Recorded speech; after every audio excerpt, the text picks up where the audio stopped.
Sonny Hayes jolts awake inside his van, shaken by a nightmare about a car crash.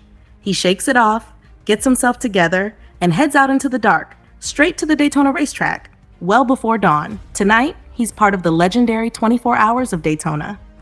A quick glance at the scoreboard tells him everything he needs to know. His team is sitting in 7th place. Not good enough. When his teammate pulls into the pit, Sonny wastes no time sliding into the cockpit and roaring back onto the track. He drives like a man on a mission. One by one, he hunts down the cars ahead of him, carving through the field until only one car stands between him and the top, a BMW sitting comfortably in first. Sonny rides its tail, applying relentless pressure, and the BMW driver cracks under it, making a costly mistake that sends him off the track. Sonny seizes the moment and takes the lead. He holds that lead through the rest of the night, guiding his team all the way to victory. The crew erupts in celebration, but Sonny isn't really part of it. While everyone else is cheering, he's quietly gathering his belongings in the background. When his team boss approaches him about the trophy, Sonny brushes it off without a second thought. He takes his prize money and heads for the exit. His boss tries to reel him back in, asking him to race again. Sonny doesn't even entertain it. He simply walks away. Not long after, an old face appears. Ruben, a former Formula One teammate of Sonny's. He doesn't waste time with small talk. Ruben lays it all out. He sank $350 million into starting his own F1 team called Apex GP, and it's been a disaster. 2 years without a single point on the board, and now one of his drivers has just walked out. He needs Sonny. Sonny is older now, sure, but that's exactly why Ruben wants him. Experience matters. A major car upgrade is on the way, Ruben explains, and just one race win could turn everything around. As a parting gesture, he hands Sonny a first-class ticket to London. This, he says, is Sonny's shot at returning to the pinnacle of motorsport and proving to the world he's still got it. Later, Sonny finds himself talking it over with a waitress. Her take is simple. Forget the money. Do what feels right. That's enough for Sonny. He decides to go. Meanwhile, over at the British Grand Prix test day, a young driver named Joshua is putting the car through its paces. He's lightning quick through the first 2 sectors, but his overall lap time falls short of expectations. Back in the garage, he's frustrated, demanding that the team's technical director, Kate, sort out the car's handling. She tries to explain that it isn't a quick fix, keeping her cool despite his impatience. His manager then pulls him aside with a heads up. The team's ownership and management structure is about to shift, so now is the time to make an impression. Then Ruben walks in, and right behind him, to the surprise of the team principal Casper, is Sonny. Ruben makes the announcement. Sonny is the new driver. The reaction from the team is lukewarm at best, and Sonny quickly figures out why. He wasn't anyone's first pick. Ruben had already gone through 8 other drivers before landing on him. Sonny surveys the car, then makes a straightforward proposal to the team. Give him the same setup as Joshua. If he can't get within 1 second of Joshua's lap time, he'll walk away on his own. He picks up a few basics about the car and heads out. He gets to within half a second of Joshua's time. Impressive, but then loses control and crashes. Even so, as he climbs out of the wreckage, he's already analyzing what went wrong with the car. The next day, Joshua is on his way to visit his mother, his manager buzzing in his ear about PR commitments. Joshua couldn't care less. His mother, on the other hand, gives him something more valuable, quiet encouragement to keep pushing forward. Sonny, meanwhile, spots Kate cycling to work and later asks her about it. Her answer is unexpectedly poetic. Her work is all about understanding airflow, and riding a bike helps her actually feel it. Ruben then takes Sonny on a tour of the factory, introducing him to the team. Not everyone rolls out the welcome mat. At a press conference, a journalist goes after Sonny with pointed, provocative questions, clearly trying to rattle him. Sonny doesn't take the bait. He answers each one with calm composure and strolls out without a scratch. That night, he's in the books, studying the circuit. He shows up at the track so early the next morning that even Joshua, no stranger to early starts, is caught off guard finding Sonny already there before the crew has arrived. Ruben introduces Sonny to Peter Banning, one of the team's key investors, and then it's time to focus on the race weekend. When qualifying gets underway, Sonny hits a brief scare on the formation lap. A gear refuses to engage for a few tense seconds before finally clicking into place. Once the race begins, Sonny rolls the dice by starting on soft tires, while the majority of the field opts for mediums. The gamble pays off early. He sides through the pack in the opening laps. But the soft tires burn out fast, and he's soon on the radio asking to pit. The problem? Both Apex GP cars come in around the same time, and the pit stops are painfully slow. When Sonny rejoins the track, he finds himself right alongside Joshua. Joshua moves to pass him. Sonny shuts the door. Joshua radios the team to tell Sonny to let him through. Sonny ignores it completely. The two teammates refuse to give an inch, and eventually they make contact, taking each other out. Back in the garage, the atmosphere is toxic. Joshua is seething about the botched pit stop. When Sonny walks in, Joshua goes straight at him, following him outside and letting him have it. Sonny listens, then fires back. Nobody on this team seems to actually care about winning, he says, and if Joshua wants to get past him on track, he'd better earn it. Then he turns and walks away. Late that night, Ruben comes to find Sonny with a question weighing on him. Did Sonny hit Joshua deliberately? Some old grudge, perhaps? Sonny shuts that down immediately. The real issue, he tells Ruben, is the car. It's simply not fast enough to compete.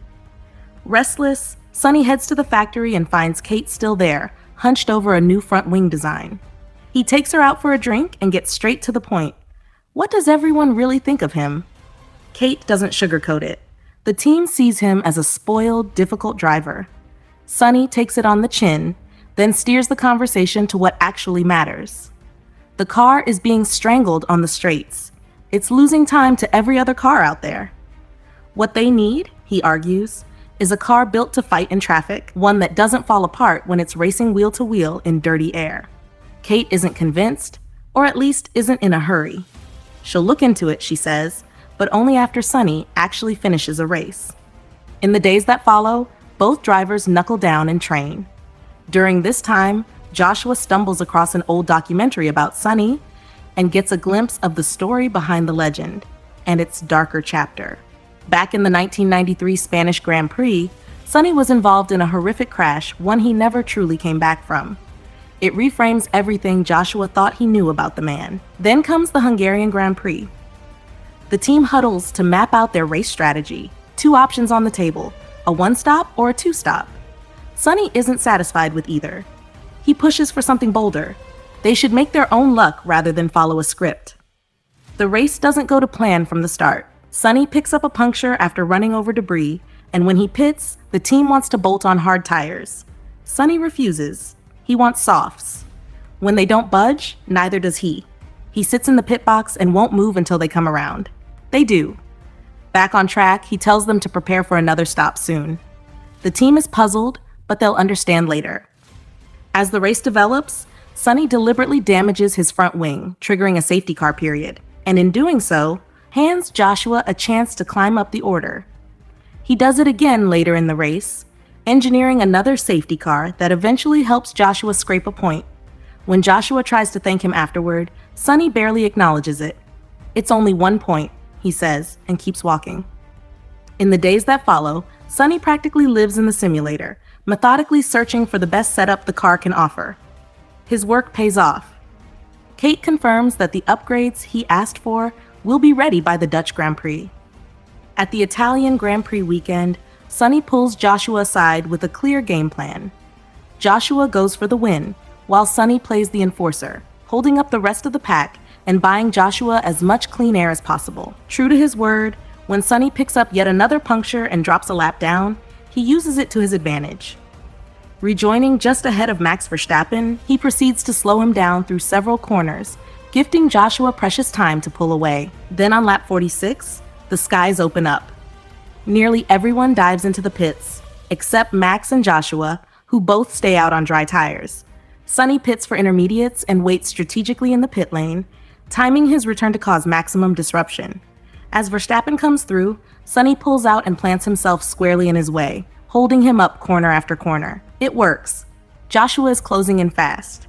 With the gap narrowing, Sonny radios the team, "Tell Joshua to hold off the overtake until the main straight." The message goes out. Joshua ignores it. He lunges at Verstappen just before the final corner, loses it completely, and the car slams into the barriers and bursts into flames. Sonny sees it happen and doesn't hesitate. He abandons his own car and sprints toward the wreckage. At the hospital, the relief is immense. Joshua is going to be fine, just minor injuries.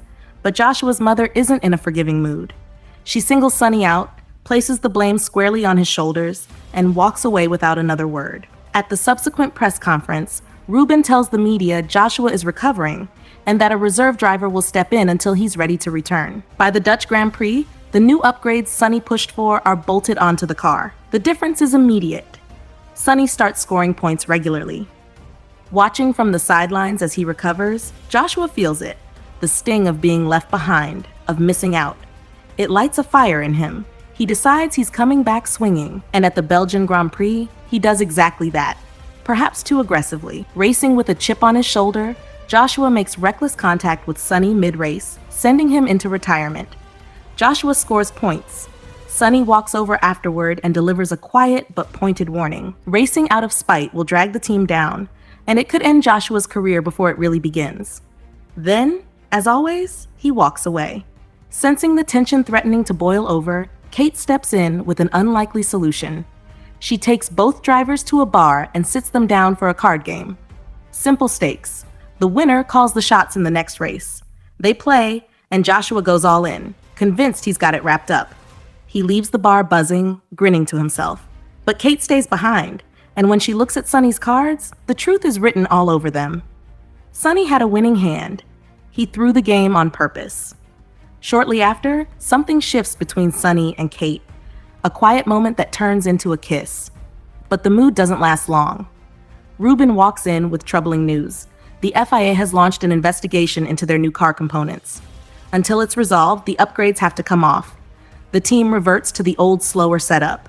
At the next Grand Prix, Sonny is already on edge, and then he realizes his lucky card is missing. It's a small thing, but it matters to him.